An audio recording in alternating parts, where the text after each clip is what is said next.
बहुत समय पहले एक गांव में चौधरी नाम का आदमी रहता था। वो खुद को बड़ा चतुर मानता था और दूसरों को अपनी बातों से प्रभावित करने में माहिर था। चौधरी के पास एक पुरानी घड़ी थी जिसे उसने जादुई घड़ी का नाम दिया था। गांव वालों का विश्वास था कि चौधरी की ये घड़ी भविष्य देख सकती है और हर समस्या का हल निकाल सकती है। असल में घड़ी में कोई जादू नहीं था। ये चौधरी की चालाकी और बातें थी जो लोगों को उसकी बातों पर भरोसा करने को मजबूर कर देती थी।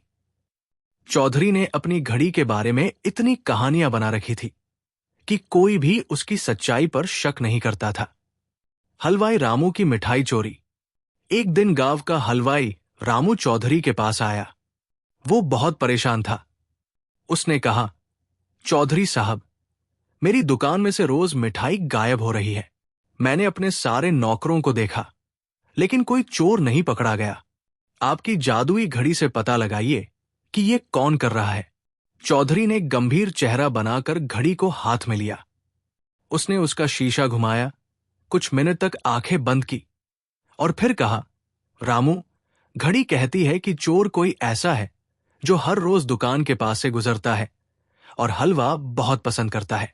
आज ध्यान रखना, चोर जरूर पकड़ा जाएगा। रामू ने चौधरी की बात पर भरोसा किया और उस दिन अपनी दुकान पर नजर रखी। जब उसने एक छोटे लड़के को चुपके से हलवा उठाते देखा तो उसे पकड़ लिया। कमला बुआ की चिंता। एक दिन गांव की बूढ़ी महिला कमला बुआ अपनी परेशानी लेकर चौधरी के पास आई। वो बोली, चौधरी, मेरा बेटा घर में बेकार बैठा रहता है। वो न तो नौकरी करता है और न कोई काम। तुम अपनी जादुई घड़ी से देखो, उसे नौकरी कब मिलेगी?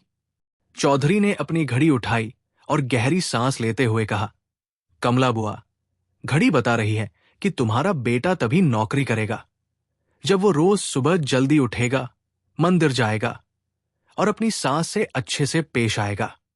कमला बुआ ये सुनकर हंस पड़ी और बोली, फिर तो उसे नौकरी कभी नहीं मिलेगी। वो सुबह देर तक सोता है और अपनी सास से हमेशा झगड़ता है। गांव वाले ये सुनकर ठहाके लगाने लगे। बच्चों की योजना। गांव के बच्चों को चौधरी की ये जादुई घड़ी का ढोंग समझ में आ गया था। उन्होंने तय किया कि अब उसकी सच्चाई सबके सामने लानी होगी। एक दिन जब चौधरी कहीं बाहर गया हुआ था, बच्चों ने चुपके से उसकी घड़ी में एक खिलौने वाली भूतिया आवाज का उपकरण लगा दिया। अगले दिन जब चौधरी ने गांव वालों के सामने अपनी जादुई घड़ी का प्रदर्शन शुरू किया तो अचानक घड़ी से एक अजीब सी आवाज आई, चौधरी, अब तेरी पोल खुल गई है, सबको सच बता दे। चौधरी घबरा गया। उसने घड़ी को कई बार घुमाया पर आवाज आना बंद नहीं हुई। गांव वाले ये देखकर हैरान रह गए। बच्चों ने ठहाका लगाते हुए कहा, अब बताओ चौधरी, तुम्हारी जादुई घड़ी में ये आवाज कहां से आई? सच्चाई का उजागर होना। चौधरी ने हार मान ली और सबके सामने कबूल कर लिया कि उसकी घड़ी जादुई नहीं थी। वो बोला, मैंने ये सब सिर्फ अपनी चालाकी से किया। मेरी घड़ी में कोई जादू नहीं है, मुझे माफ कर दो। गांव वाले हंसने लगे।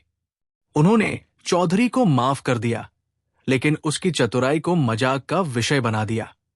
अंत में चौधरी को इस घटना से सबक मिला। उसने अपनी चालाकी छोड़ दी और गांव के लोगों के साथ ईमानदारी से पेश आने लगा। गांव वालों ने भी इस घटना से सीख ली कि किसी भी बात पर बिना सोचे समझे यकीन नहीं करना चाहिए। सबक। झूठ का पुल ज्यादा दिन तक नहीं टिकता। यह कहानी गांव के लोगों के बीच एक मजेदार किस्सा बन गई जिसे वे हंसी हंसी में एक सीख के साथ सुनाते थे।